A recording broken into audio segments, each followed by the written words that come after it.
Una de las piezas que conforman un ordenador, tan importante como su procesador o su memoria de acceso aleatorio o RAM, es su unidad de almacenamiento. Conocidos popularmente como discos duros, nos permiten guardar información que después podemos recuperar para cualquier tipo de uso. Durante las últimas décadas hemos estado usando unidades de almacenamiento mecánico. Un disco duro, si pudiéramos mirar en su interior, no es más que una serie de platos que giran a velocidades predeterminadas y sobre las que navega una cabeza lectora que lee y escribe información. A lo largo de todos estos años, los discos duros han ido creciendo en capacidad de almacenamiento a la vez que bajando de precio, permitiéndonos guardar cantidades ingentes de información, pero han llegado a un límite en el que por cuestiones físicas es imposible aumentar su rendimiento, de forma que aunque dispones de mucho espacio para guardar cosas, el disco duro simplemente no puede guardarlas o leerlas a la velocidad que te gustaría. La tecnología ha dado un importante paso adelante en este campo, sustituyendo los discos duros tradicionales por memoria flash. La memoria flash elimina el cuello de botella que impone la física al desestimar el uso de elementos mecánicos y estos discos duros, conocidos por su acrónimo de SSD, por Solid State Drive, superan en velocidad ampliamente a los discos duros tradicionales.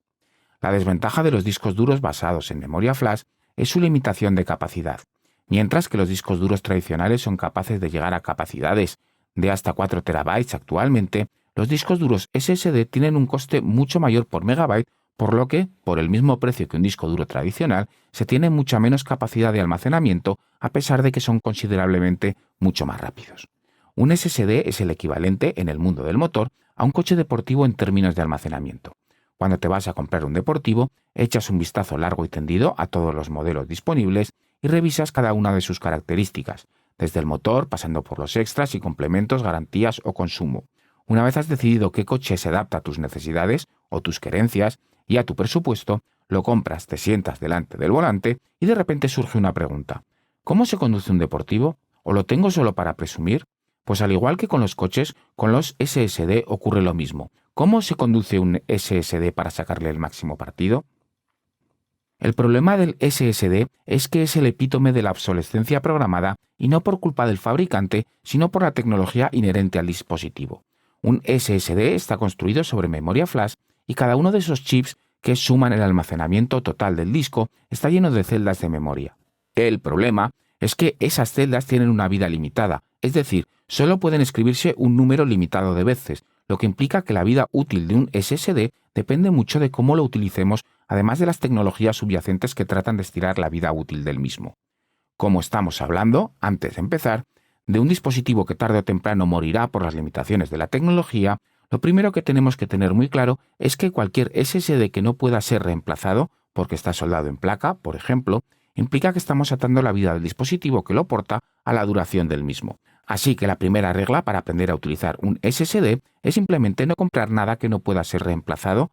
Esto no quiere decir que los discos duros tradicionales no se estropeen, porque sí lo hacen. Sin embargo, el problema de esta cuestión es el precio. Hoy en día el precio del gigabyte en almacenamiento tradicional ronda los 0,08 euros, mientras que el precio del gigabyte en SSD está justo por debajo del euro. Y esa importante diferencia hace que haya que cuidar y mimar la inversión que hacemos en un SSD. Tampoco los SSD se estropean en 2 días. La duración media de una unidad bien cuidada es desde entre 5 y 7 años. Pero vamos a empezar con nuestras clases de conducción. Nuestro objetivo, entender las debilidades de un SSD para tratar de alargar su vida útil lo máximo posible. Como ya hemos explicado antes, la vida de un SSD se acorta cuantas más veces se escribe en él. Cada una de sus celdas de memoria tiene una vida limitada, por lo que es necesario eliminar la escritura innecesaria sobre el disco. Para tratar de evitar este problema, los fabricantes han incluido diferentes tecnologías en los SSD más modernos que permiten alternar la escritura en las celdas de memoria de ese disco duro de una manera más o menos uniforme. Si no contaran con estas tecnologías, continuamente estaríamos trabajando sobre la misma zona del SSD y gastando el ciclo de vida de las celdas, mientras que otras zonas del disco quedarían vírgenes. Así, con este tipo de tecnologías, se reparte uniformemente la escritura sobre el disco y se alarga notablemente la vida del mismo. Por nuestra parte, podemos hacer también muchas cosas para alargar la vida del SSD y vamos a empezar con la RAM. ¿Por qué? Porque la RAM es la gasolina que alimenta este motor. Si dispones de una cantidad limitada de RAM, memoria física, ya sea libre o sin usar y además cuentas con poco espacio en tu disco duro, puedes encontrarte con problemas de ralentización del sistema, además de otros problemas. Las aplicaciones y su uso requieren memoria física en tu ordenador. Cuantas más aplicaciones tengas abiertas o archivos más grandes, más RAM estarás consumiendo.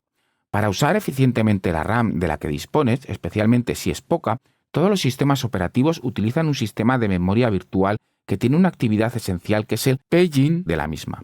El paging realiza una tarea de copiado de datos entre la memoria física y el disco duro en unos archivos de intercambio conocidos como swap.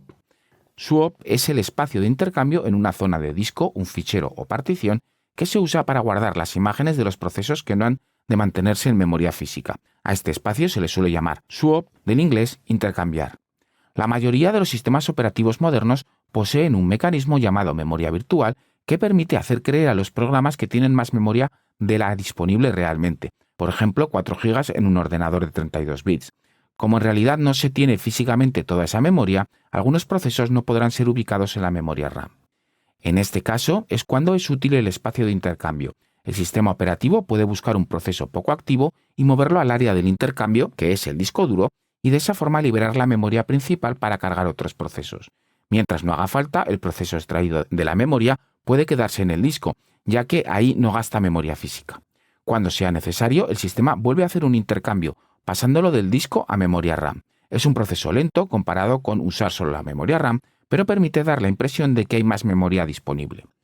Para liberar RAM de otras aplicaciones y sus procesos, los sistemas operativos copian parte de la RAM al disco duro. Esto se llama, de forma genérica, page out. Cuando cambias de nuevo a una aplicación para llevarla al primer plano, el sistema operativo recupera los datos de ese archivo para volver a llevarlos a la RAM física. Es lo que se llama page in. El uso de estos dos procesos depende mucho de la RAM física que tengas instalada en el ordenador. Generalmente, cuando amplías la memoria RAM de un ordenador, que va algo justo de la misma, notas que el sistema va mucho más ligero porque no tiene que realizar esas tareas de escritura y lectura en el disco. Si tu disco duro mecánico es además más lento, 5.400 revoluciones por minuto como algunos portátiles, o está especialmente lleno y no dispones de un espacio confortable para trabajar con estos archivos de intercambio, es cuando el ordenador comienza a ralentizarse y a funcionar mal. Si incluso estás forzando tu portátil, pues se da en muchos casos con muchas aplicaciones y realizando tareas con grandes archivos, el disco duro, por la presión del trabajo y la falta de espacio disponible, puede llegar a averiarse. Es lo que se llama el caso de los discos ronroneantes que comienzan a sonar, el ordenador se para y al tratar de forzar un reinicio, el disco duro simplemente se avería. Hay programas que para trabajar necesitan crear archivos temporales y cachés sobre todo, y también cuando se tiene poca RAM o simplemente porque la arquitectura del mismo así lo requiere porque consumen grandes cantidades de RAM. En estas categorías se encuentran los programas dedicados a la edición de vídeo e imágenes. Un ejemplo claro de este tipo de programas es Photoshop.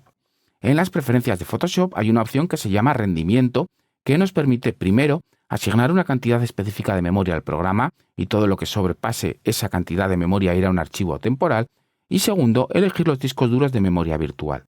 Resulta evidente que en el caso de Photoshop y un disco SSD, simplemente debemos elegir la cantidad de memoria RAM adecuada al tamaño de las imágenes con las que trabajamos habitualmente y después cambiar el disco duro de memoria virtual a una unidad que no sea SSD, de forma que si hay que hacer una escritura intensiva en el disco, no estemos automáticamente acortando la vida de nuestro SSD. Si bien vamos a ralentizar un poco el rendimiento de Photoshop, si no le das un uso comercial y no requieres de la máxima potencia, este ajuste te permitirá alargar la vida del SSD. Adicionalmente, cualquier programa que haga uso intensivo de cachés y temporales, si no lo usas de forma profesional y no requieres de un alto rendimiento, saca fuera del SSD la generación de este tipo de archivos si te ofrece esa opción en sus preferencias. En general, todos los programas dedicados al cloud, las descargas y el P2P reciben y transmiten información utilizando bloques pequeños que se graban con frecuencia y además se actualizan en función de los cambios realizados en las correspondientes nubes. Hay que sacarlos fuera del SSD a otro disco. Casi todos ellos permiten definir la ubicación de los archivos con los que trabajan, así que de la misma forma que puedes alterar la ruta de la carpeta de Google Drive, Dropbox o SkyDrive, también puedes definir dónde se descargarán los archivos con los navegadores que utilices. Los programas P2P, evidentemente, son los primeros que deberías de haber mudado ya, que por defecto están continuamente leyendo y escribiendo datos en el disco. Mejor medio vacío que medio lleno. La ventaja inmediata de mantener el SSD lo más vacío posible de datos permite que la escritura de archivos se realice sobre el espacio vacío de una forma mucho más armónica que si está prácticamente lleno. La razón es sencilla. Si dispones de un espacio libre muy limitado en el disco, siempre acabarás escribiendo y borrando archivos sobre esa zona, ya que otras celdas de memoria estarán ocupadas por datos que no se van a mover. Mantener el SSD medio vacío permite que el ciclo de escritura sobre todas las celdas sea más armonioso y por lo tanto alargarás la vida de la unidad. Si tu ordenador solo tiene un SSD, por ejemplo, si tienes un portátil que solo tiene una unidad de disco y lo sacas con frecuencia de casa y no quieres ir cargado con un disco duro externo, por muy pequeño que sea, siempre tiene la opción de las micromemorias USB de cierta capacidad para poder almacenar documentos y otros datos. Este tipo de llaves no alteran la portabilidad del portátil y te permiten disponer de espacio extra adicional para evitar escrituras innecesarias en el SSD. Un SSD es una inversión que mejora notablemente el rendimiento de un ordenador, pero como hemos visto, es un dispositivo comparativamente caro que hay que cuidar si no queremos que su ciclo de vida se agote rápidamente. El problema no es solo que el disco deje de funcionar correctamente, sino las horas que perderá reinstalando y recuperando la información. En el caso, además, de ordenadores con sistemas SSD que no puedes cambiar por ti mismo, el desembolso económico es aún más importante, ya que tendrás que pasar indefectiblemente por un servicio técnico autorizado y todos sabemos que los repuestos, en general, para todos los ordenadores y especialmente cuando hablamos de SSD, son de todo menos baratos.